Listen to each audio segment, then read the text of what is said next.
ओम नमो Nadya वेद वेदांत वेद्या वंद्या ही परम वंद्या संवेद्या श्री गणेशा आता वंदू सरस्वती जी चित्त चैतन्य चित्त शक्ती जी स्फूर्ती ती स्फूर्ती अमृत मूर्ती स्वरूप जी आता वंदू सद्गुरु जो स्वानंद बोध वज्र पंजरू ज्याचे हा संसार होय सुखर करण उपाय जेने मस्तके ठेविता हातू अहम भाव होय घातू स्वहम भाव होय प्राप्तू अद्वैतानंदू पुंडलिक वरदे हरिविठ्ठल श्री ज्ञानदेव तुकाराम पंढरीनाथ भगवान की जय प्रभु रामचंद्र भगवान की जय हनुमान महाराज की जय श्री गणेशाय नमः ओम नमो शिवाय नमः श्री प्रभु रामचंद्राय नमः ब्रह्मलिखिताचारता ऐकावया वडी रघुनाथा अशोकवनी मदली सीता ती कथा ती गोड ग्रंथकर्ते श्री संत एकनाथ महाराज या ठिकाणी सांगतायत कालच्या प्रसंगामध्ये हनुमंताना रामाची अंगठी टाकली पण कधी टाकली कळवळ उपजली कपिंद्रा तेव्हा टाकली श्रीराम मुद्रा आणि मुद्रेला पाहून झालेली स्थितीची अवस्था त्याच्यामुळे राम समाधी अवस्थेमध्ये गेलेले होते हनुमंताने सावध केला रामचंद्राने हनुमंताला आलिंगन दिलं आणि लक्ष्मणाला सांगितलं लक्ष्मणा पुढे ब्रह्मलिखितामध्ये काय झालं सीतेने अंगठी बरोबर काय संवाद केला वाचा श्रीराम मुद्रा चेतन तिचे देऊन अति सन्मान घालोनी आलो टांगण सीतापन पुसतसे आज चेतन असणारी रामाची मुद्रा आहे तिच्यामध्ये चेतना नव्हती आणि त्या असणाऱ्या मुद्रेला अतिशय सन्मान सीता मातेने दिला आणि त्या मुद्रिके बरोबर काय संवाद करते ऐका कैसेनी चालविले वाट कैसेनी उलंगिले घाट समुद्र तरणी दुस्तर मोठा केवी परतटा आलीस तू आणि त्या असणाऱ्या मुद्रिकेला बोलू लागले माता एवढा मोठा दुर्धर समुद्र आहे समुद्राच्या पलीकडे पर्वत आहे डोंगर आहे दरे आणि एवढं सगळं ओलांडून करून तू इथपर्यंत कशी आलीस माता बोलू लागल्या तुझा आणि रघुपती किंवा अनिकाच्या संगती ते सांगे मज प्रती सीता सती पुसतसे सीता माता अंगठीला विचारतायत की तू इथं कशी आली दुर्धर रावणाचं ही लंका नगर आहे समुद्राच्या मध्यभागी आहे मग तू इथं आली कशी एवढ्या दुर्धर या निर्गम नगरीमध्ये जिथं कुणालाच येता येत नाही तू या ठिकाणी कशी आलीस कुणाच्या संगतीने आली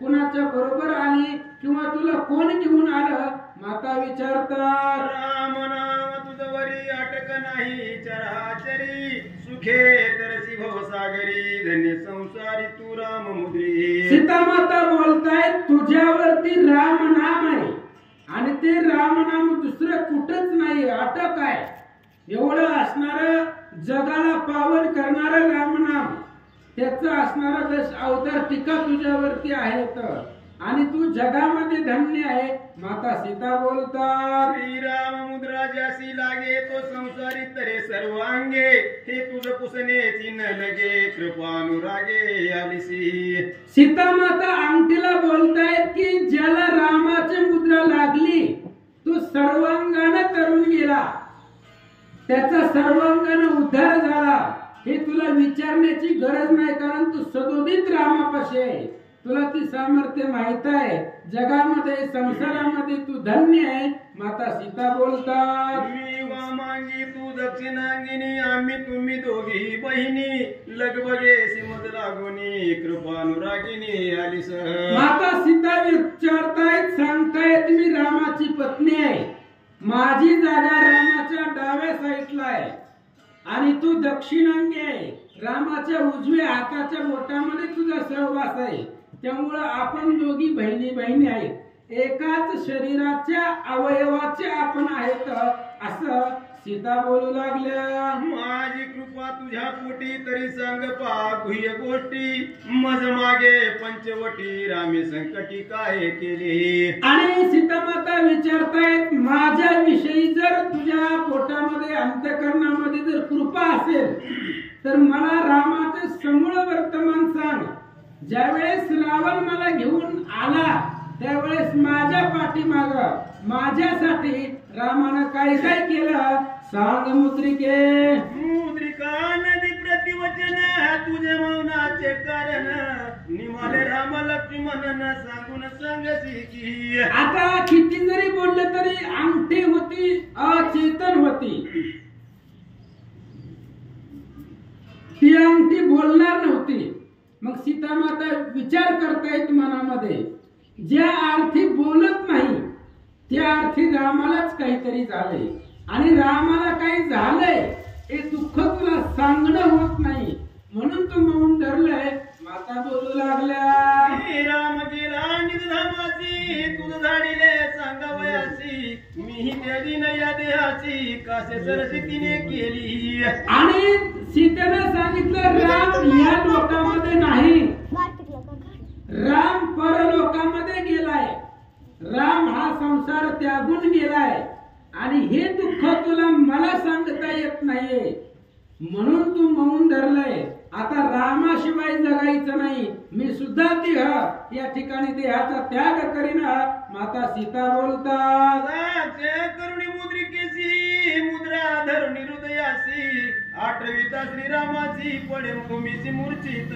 सीता मातेनं साक्ष मुद्रिकेला समोर ठेवलं आणि आता जीव द्यायचा, रामाशिवाय जगायचंच नाही, राम नाहीच हे मला निश्चितच कळलंय. मुनावरच नाही राहिलं तर आपण कशाला जगायचं म्हणून तिने कमरेची कास घातली आणि आता जीव देण्यासाठी सीता माता जमिनीवरती मूर्छित पडल्या. सीता पडताची मूर्छित गजबजीला हनुमंत श्रीरामवीर हे सीता संतप्त प्राण निश्चित त्यागिल की. आणि सीता ज्यावेळेस जमिनीवरती तिथं झाडाखाली मूर्छित पडल्या, अशोकवनाच्या असणाऱ्या झाडावरती हनुमान होते आणि हनुमंतानं पाहिलं की सीता मूर्छित पडले. रामाच्या विरहामध्ये सीता प्राण त्यागीला असा विचार हनुमंत करतात. एकता श्रीराम मुद्रेसी राम निमाला वनवासी धरुणी निश्चय मनासी निज देहासी त्यागिल की. सीतेने विचार केला, ही जी मुद्रिका आहे ह्या मुद्रिकेला पाहून सीतेच्या मनामध्ये असा विचार आलाय की राम या जगामध्ये नाहीये आणि राम नसल्यामुळं किंवा राम नाही हा निश्चय सीतेनं पक्का मानला गेलेला आहे. आता त्याच्यामुळं सीता सुद्धा देहाचा त्याग करील असा विचार हनुमंत करतात. ते निमालिया सीता काय मुकमी दाखवू रघुनाथा तुझी मरणी आकांता आलो मी आता पुरुषार्थी. इथं जर सीतेला काही झालं, माझ्या समोर जर सीतेनं देहत्याग केला, सीता मेलीच, तर मग मी रामाला काय सांगू. एवढा मोठा दुर्धर समुद्र उल्लंघन करून आलो आणि रामाला जाऊन काय सांगू, रामा तुझी बायको मी मारून आलो असं देवाला मी सांगू का. हनुमंत बोलतात, समुद्र उल्लंघन मीच जितेची झालो विघ्न श्रीराम सोये टाकून घेतला प्राण सीतेचा. हनुमंत विचार करतात, इथं जर सीता मेली अशोकवनामध्ये तर सीतेच्या मरण्याला मीच कारण आहे, कारण मीच ती रामाची अंगठी सीतेच्या पुढे टाकली आणि अंगठीच्या मुळे रामाच्या विरहाने सीता मेली. असं जर घडलं तर तो दोष माझ्यावरती लागेल. हनुमंत बोलतात, रामे मुद्रा दिली खुन ते म्यानोने आपण घेतला सीतेचा प्राण अति उद्विग्न हनुमंत. हनुमंताने विचार केला, रामाने अंगठी दिले कशासाठी दिले, सीतेला समाधान करायचं त्या अंगठीनं, तिला आश्वासन द्यायचं आणि तिचं समाधान झाल्यावर तिच्या समाधानासाठी ती अंगठी पाठवली होती. पण झालं असं, त्याच अंगठीमुळे जर सीता मेल्या तर सगळा दोष माझ्या माथ्यावरती बसेल. हनुमंत बोलतात, की कुण्याने मारिली तत्वता कैसेनी भेटू श्री रघुनाथा प्राणांता अवस्था हनुमंती. आणि हनुमंताने विचार केला, रामानं खून दिले मुद्रिका, त्या खून दाखवून सीतेला घेऊन यायचं होतं, पण ती खुनानच त्या मुद्रिकेमुळेच सीता मेली. तर काय तोंड रामाला दाखवू असं सांगतात. मुद्रिका टाकीली उठाउठी हीच बुद्धी मी केली खोटी. श्रीराम मुद्रा विरासाठी सीता गोरटीनी माली. हनुमंत विचार करतायत मी अविचारपणे मुद्रिका टाकली. मुद्रिकेचा असा परिणाम सीतेवरती होऊ शकतो याचा विचार मी केला नाहीये. आता मुद्रिका सीतेच्या पुढे टाकले, त्या मुद्रिकेमुळेच सीतेला काही होईल, सीता मरण पावतील, सीता देह त्याग करीला, तो दोष माझ्या डोक्यावरती माथ्यावरती बैसेल. हनुमान बोलतात, माझा येऊन लंक्यात ना सीता नाही रघुनाथ. ऐसा ओढवला नर्त तेने हनुमंत अति दुःखी. हनुमंताने विचार केला मी लंकेमध्ये आलो, आता इथं जर सीतेला काय झालंच तर सीतेची बी भेट नाही आणि सीता मेल्यामुळे मग रामाला काय तोंड दाखवणार आहे. तुमची बायको मारून आलो म्हणून तोंड दाखवायचं का. मग रामही लांब दुरावला आणि सीतेचीही भेटी नाहीये, अशी अवस्था माझी झाली म्हणतात. निवाली पैसिता पैसे पैसले माझ्या माता. काय करू रे रघुनाथा बुद्धिदाता मज होई. हनुमंताने भगवंताचा धावा करायला सुरुवात केली. रामा मला या संकटामधून वाचवा. जर सीतेला इथं काही झालं तर त्या ठिकाणी माझ्यामुळे सीता मरते किंवा माझ्यामुळे सीता मेली अशी लोकांमध्ये माझी अपकीर्ती होईल. त्या संकटामधून तारण्यासाठी मला बुद्धी द्या. हनुमंत बोलतात, रामा मी तुझे अति दिन माझ्या माता वैसे विघ्न. तू कृपाळू रघुनंदन नित्य निर्विघ्न मज करी. हनुमंताने सांगितलं रामा मी तुझं दीन आहे, माझ्या डोक्यावरती संकट आहे आणि संकटाचं निवारण करणं तुमचं कर्तव्य आहे. कारण तू कृपाळू रघुनंदना, तुम्ही भक्तावरती कृपा करताय. मग आता काय करायचं. नित्य निर्विघ्न मज करी, मला या विघ्नामधून वाचवा. हनुमंत बोलतात, बुद्धी आठवली अति निर्विघ्न. सीता व्हावया सावधान श्रीराम कीर्तन करावे. भगवंताचं भजन केलं महाराज, काय नव्हे केले. एका चिंतिता विठ्ठले किंवा बुद्धीची बुद्धी आपणा. अंतरात्मा रघुनंदना तेने हृदय प्रवेश होणार. कपीनंदना प्रबोधिला. रामाचं भजन केलं, हनुमंताला बुद्धी आठवली. काय करतात ऐका. राम कीर्ती हनुमंत आदरी गाय वृक्षात. जेणे जोडे स्वर्थ परमार्थ तैसा अर्थ अनुवादे. हनुमंताला बुद्धी आठवली. आता काय करायचं. दुपारच्या प्रसंगामध्ये उग ब्रह्मपत्र घ्यायचं. काय ही बुद्धी आहे. बुद्धी आठवली महाराज. आणि बुद्धी लहान जरी असली तरी सद्बुद्धी मोठी असते, त्याच्या पाठीमागचा उद्देश मोठा असतो. हनुमंताने विचार केला सीता मूर्छित आहे, मग सीता सावध कशाने होणार आहे. रामाची कीर्ती आता आपण गायन करायचं. रामायण हा वृक्षामधून त्या ठिकाणी बोलायचं, त्याच्यामुळे सीता सावध होईल. विचार हनुमंत करता श्रीराम कीर्तन सीता होई सावधान. तैसे हनुमंते आपण हरि कीर्तन मांडिले. हनुमंतानं लंकेमध्ये कीर्तन सुरू केलं महाराज. आणि हनुमंताच्या कीर्तनानं भक्तिरूपी सीता सावध होणार होती. आपल्या कीर्तनानं शेजारचं सुद्धा सावध होत नाही झोपलेलं. हनुमंताच्या कीर्तनानं राक्षसाच्या गावातली भक्ती सावध करण्याचं सामर्थ्य होतं. सीता व्हावया सावधान, आता करू राम कीर्तना. तैसे हनुमंते आपण हरी कीर्तना.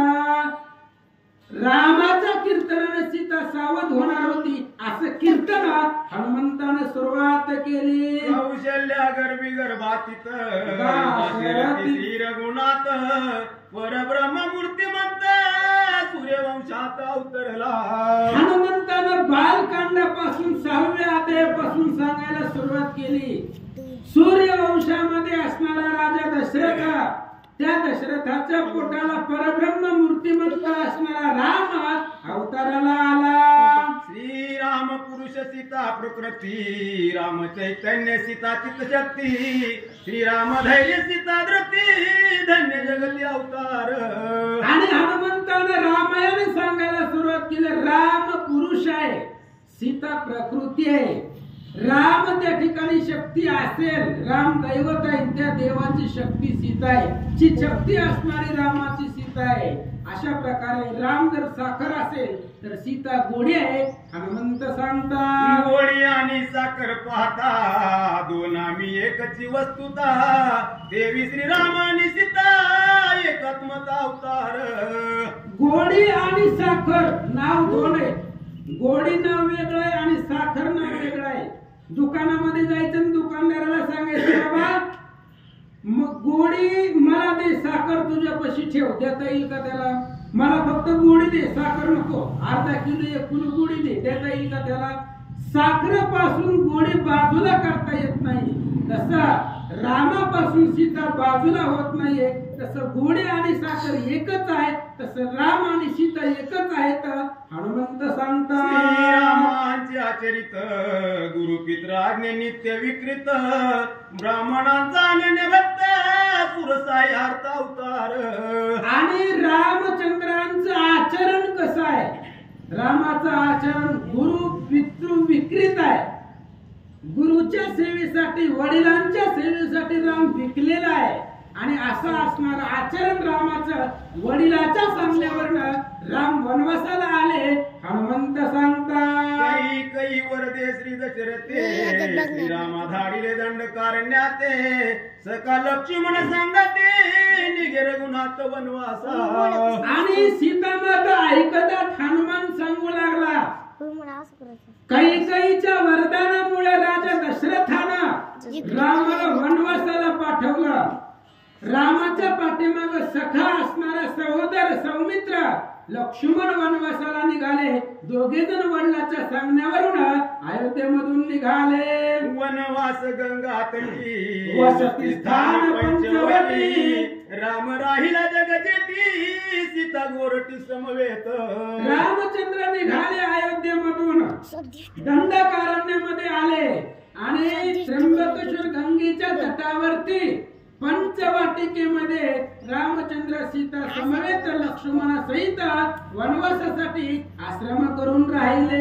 शूर्पणखा विटंबून मारिले त्रेसराखर दूषण, श्रीरामे देऊन जनस्थान दिलेले दान तुझ्यासी. आणि पुढे काय झालं? कालांतराने शूर्पणखा रावणाची बहीण लक्ष्मणाला छळायला आलेली होती. रामचंद्राने तिला ओळखलं, तिचं नाक कान लक्ष्मणाकरवी कापलं.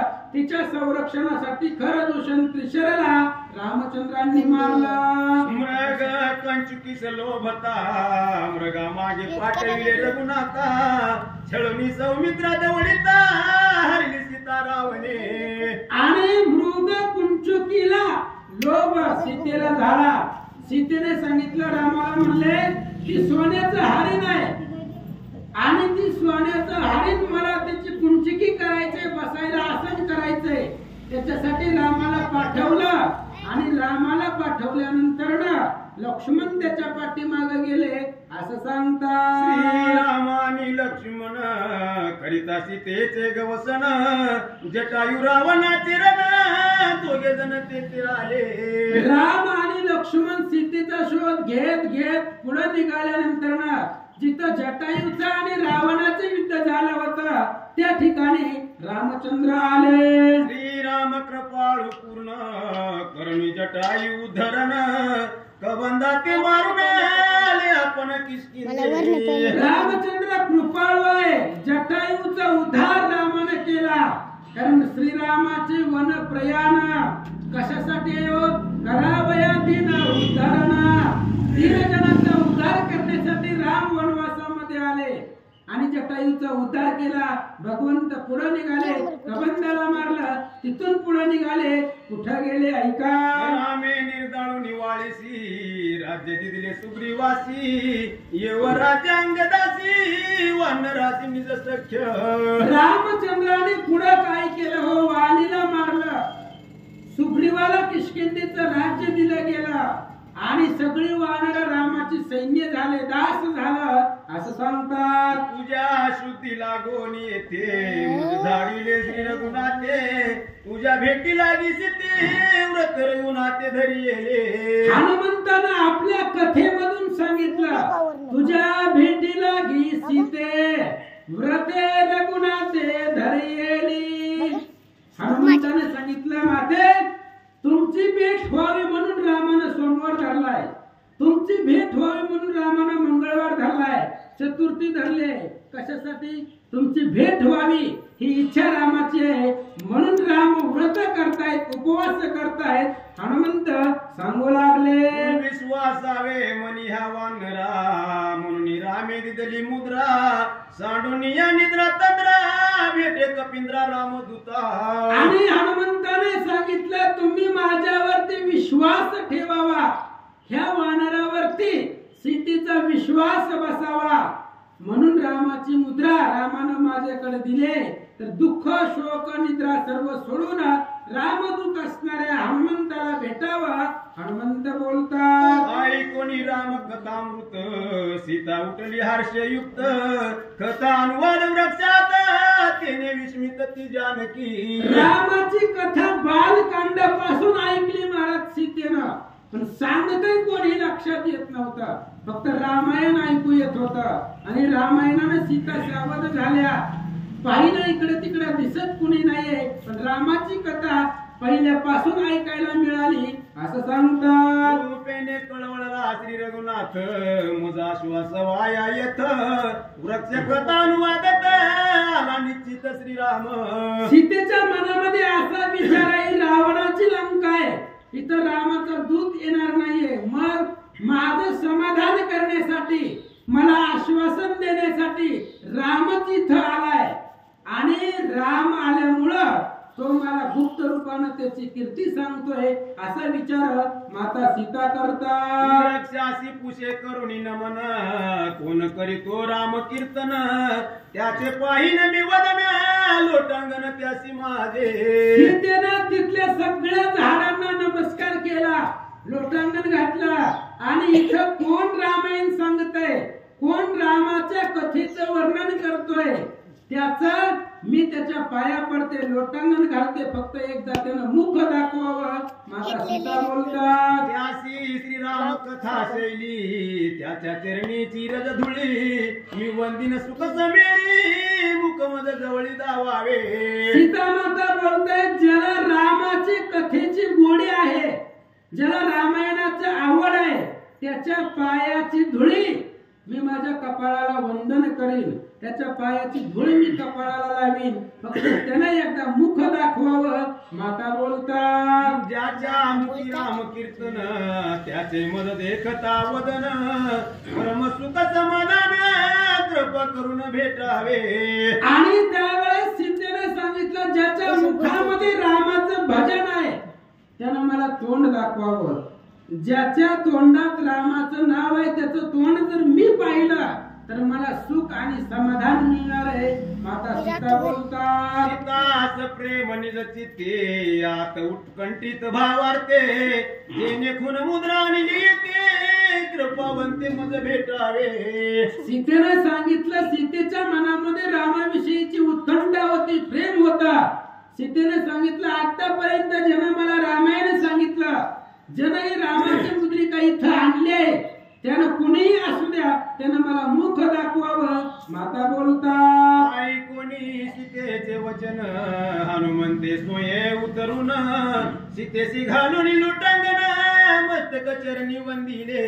सीतेचं बोलणं ऐकलं, हनुमंतानं झाडावरनं उडी मारली, सीतेच्या समोर हात जोडले, हात जोडून सीतेच्या समोर हनुमान उभा राहिला. महानिधीचा लाभ झाला, सुधाब्दी चळवचुळ उदके प्राचीला, किंवा कळीकाळ जिंकून आला, तो पाड झाला हनुमंता. हनुमंताच्या कष्टाचं सार्थक झालं. ज्या कामासाठी आपण इतक्या दिवस फिरलो, ती काम आज सार्थक झालंय. महानिधी, एखाद्या पैशाचं गाठोड सापडावं लोभी माणसाला, त्याला जेवढी अवस्था होती, जेवढा त्याला आनंद होतो, तेवढा आनंद हनुमंताला झाला होता. दुधाच्या समुद्रानं चुळ भरावी एवढा असणारा आनंद उत्कंठा हनुमंताला झाला म्हणतात. येणे हरिकाचे निमेळे गडबडा पायावर लोळे आनंदा सृष्ट्रवती डोळे सुख समेळे डुलतो. आणि मग हनुमंताला अफाट आनंद झाला महाराज. परत परत पाया पडायचं, तिथं नाचायचं, शेपटी डोक्यावरती उभा करायची, अशा प्रकारे हनुमंत करू लागले. धाव धावोनी पाया पडे सस्वेद सद्गदस प्रेम रडे पूछ नाचवणी पुढे हर्ष एवढे वानर तो. हनुमंताला आनंद झाला होता महाराज. रामाची पत्नी सीतेचा शोध लागला, तिचं प्रत्यक्ष दर्शन झालं. परत परत पाया पडायचं, लांब जायचं, परत पाया पडायचं, सीतेच्या पुढं नाचायचं, शेपटी डोक्यावरती उभा करायचं, एवढा आनंद हनुमंताला झाला म्हणतात. ते सापडली सीता झाली कार्य सिद्धी रघुनाथा यश आले मज हनुमंता उल्हासाचा नाचतो. हनुमंताने विचार केला, इथं रामाची कार्य सिद्धी झाली, सीतेचा शोध लागला, रामाच्या ज्या कामासाठी आलो होतो ते काम आता पूर्ण झालंय, याचा आनंद हनुमंताला झाला. सीता विचारी पोटात हा मनवी तो मी रामदूत रामा सवे कैसा हनुमंत पंचवटीत हा नव्हता की. सीतेच्या मनामध्ये विचार आला महाराज, कारण हे वानर जरा वेगळं होतं, उड्या मारायचं, परत पाया पडायचं. सीतेने विचार केला, ही रामाचा भक्त मनवतोय, पण जेव्हा मी पंचवटिकेमध्ये रामाच्या सोबत होते, 13.5 वर्ष रामाबरोबर होते, तेव्हा हे वानर तिथं नव्हतं. मग अचानकच 6 महिन्यात कुठून आलं आणि कसं रामाचं भक्त झालं, विकल्प सीतेच्या मनामध्ये आला. राम लक्ष्मण दोघे वीर त्यांच्या सवे नाही कैसे नेनो हे वनचर नाना विकार करीत आहे. आणि सीतेनं विचार केला महाराज.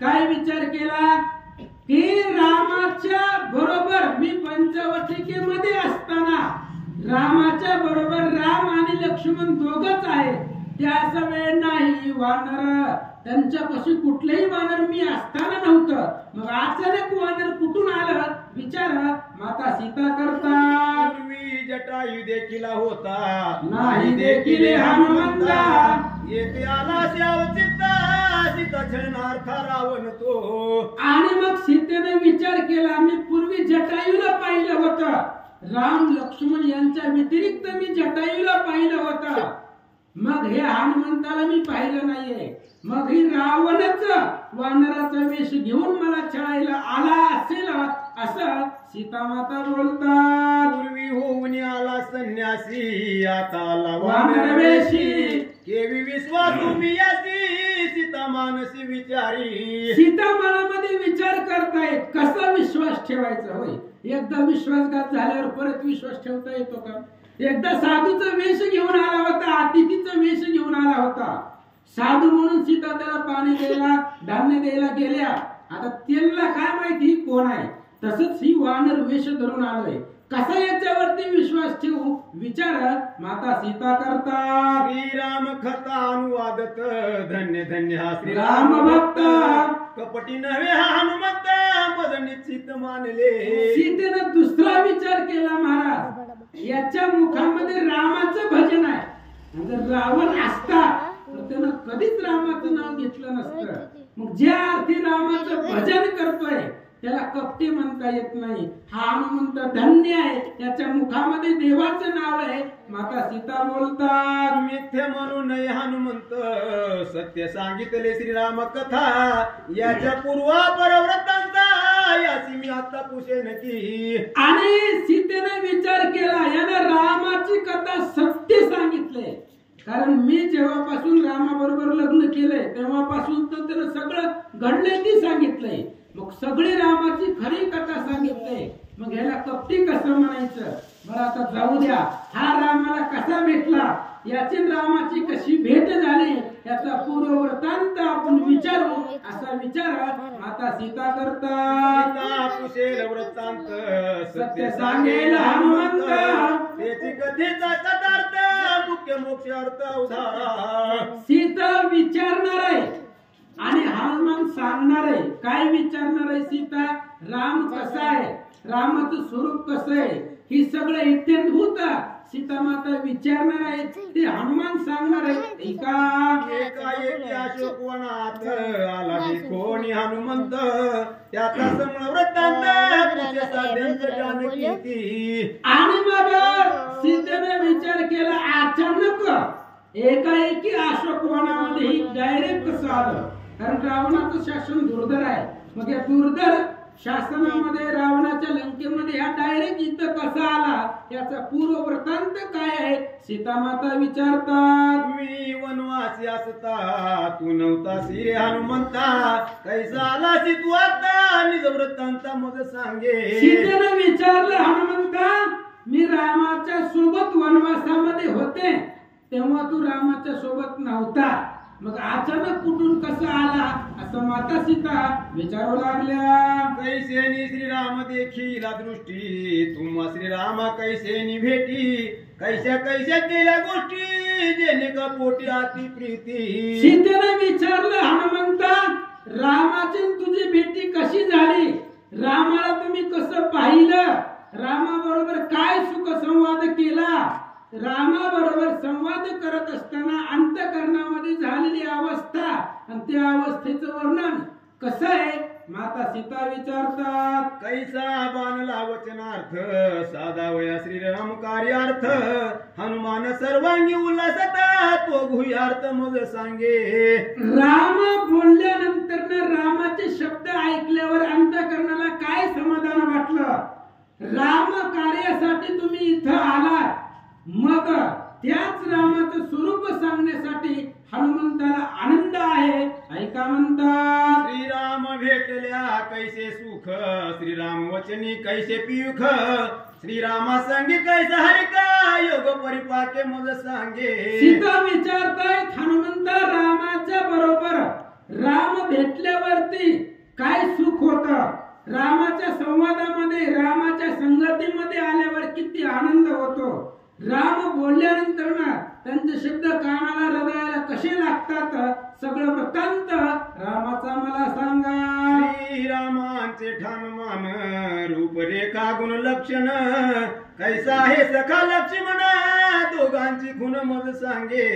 सीतेने विचारलं हनुमंत रामाचं ठाण मान गुण लावण्य सर्व असणारं रामाचं इत्यंभूत स्वरूप पायाच्या अंगठ्यापासून डोक्याच्या केसापर्यंत सगळं असणारं रामाचं स्वरूप मला सांग. तसाच सखा असणारा बंधू लक्ष्मण त्या लक्ष्मणाचं सुद्धा वर्णन मला सांग. माता सीता बोलता ऐकता श्रीरामाची कथा दुःख शोक न आठवे चित्ता निमे भयाची वार्ता कथा ऐकता आनंद. आणि सीता मातेने विचारलं रामाची कथा ऐकल्यानंतर ना काय आनंद होतो काय सुख होत आणि रामाची कथा ऐकल्यावर दुःख भय चिंता शोक सगळं संपलं जातं अशा पद्धतीची रामाची कथा मला सांगा. याच लागी पुढत पुढती तुझ मी पुषे अति प्रीती कथे माझी अति विश्रांती जाण मारुती हरिभक्ता. सीतेने सांगितलं हनुमंता याच्यासाठी मी परत परत तुला विचारते काय विचारते रामाची कथा विचारते का विचारते कथे माझी अति विश्रांती जाण मारुती हरिभक्ता. हे रामायणामध्ये आढाद सुख आहे आणि रामायणाचं सुख मिळावं याच्यामध्ये आनंद आहे याच्यामध्ये विश्रांती आहे हे तुला माहिती आहे म्हणून मला रामाची कथा सांगा. केलिया कथेचे श्रवण नाही मनन निधी ध्यासन तरी ते कथा होई शून्य देवी मैथून वंदेचे. रामाची कथा ऐकली रामायण ऐकल्यानंतर घरी गेल्यावर त्या असणाऱ्या घडलेल्या कथेवरती चिंतन करावं लागतं त्याच्यावरती परत विचार करावा लागतो आणि जर असं निधिध्यास मनन श्रवण नाही केलं तर ती सगळं व्यर्थ आहे वाया आहे असं सांगतात.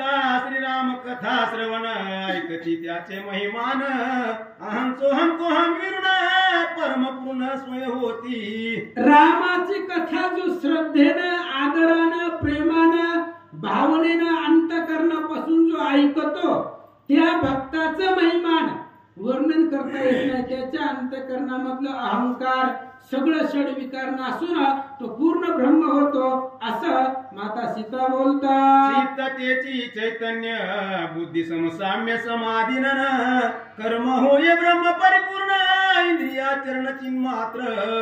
ज्यानं राम कथा सविस्तर लक्षपूर्वक भावनेनं ऐकलं त्या भक्ताचं असणार जे काय ते कर्म करतो ते कर्म पूर्ण ब्रह्म होतो.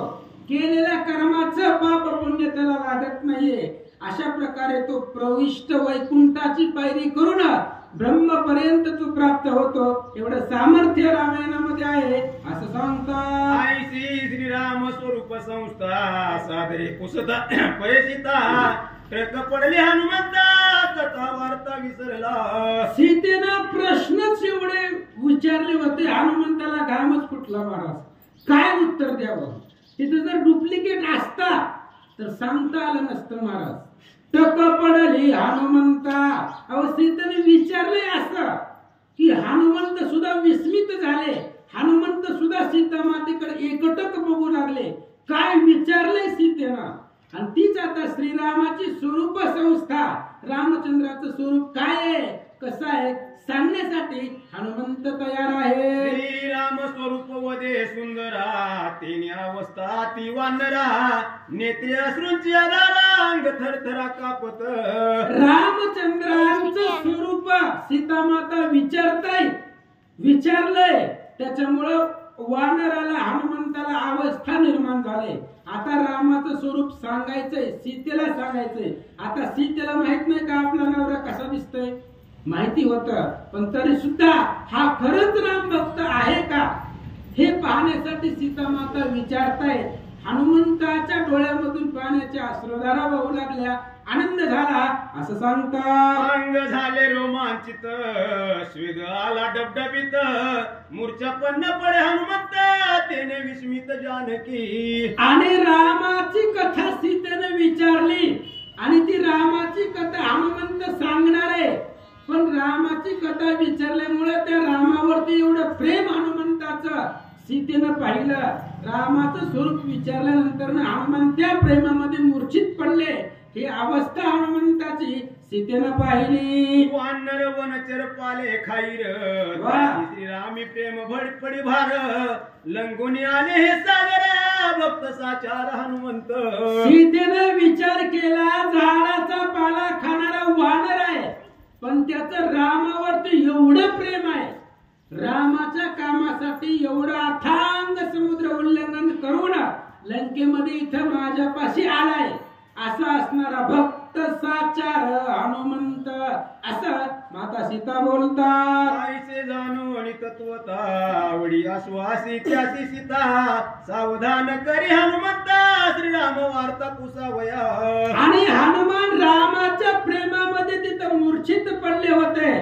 सीता मातेनं हनुमंताला थापटलं सावध केलं आणि रामचंद्राचं स्वरूप सांगण्यासाठी हनुमंताला सीतेनं सावध केला असं सांगतात. एका जनार्दना शरण सीता हनुमंत संवाद कथन गोड गोड निरूपण सावधान उधारा.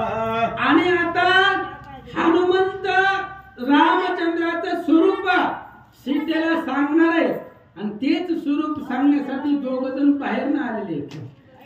सूचक आदरणीय गुरुजी तुळजापूर इथून आलेले आणि आमचे राजाभाऊ महाराज गायकवाड ते सुद्धा तिथून ड्युटीवर आलेत. बरं काम सोडून या ठिकाणी इथं आलेले कशासाठी आवड लागते महाराज.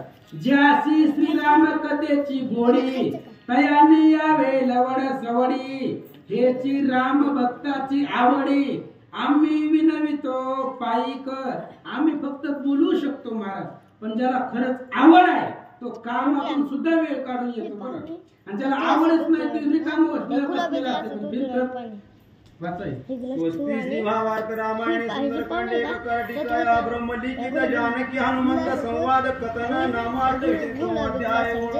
पुंडलिक वरदारी विठ्ठल श्री ज्ञान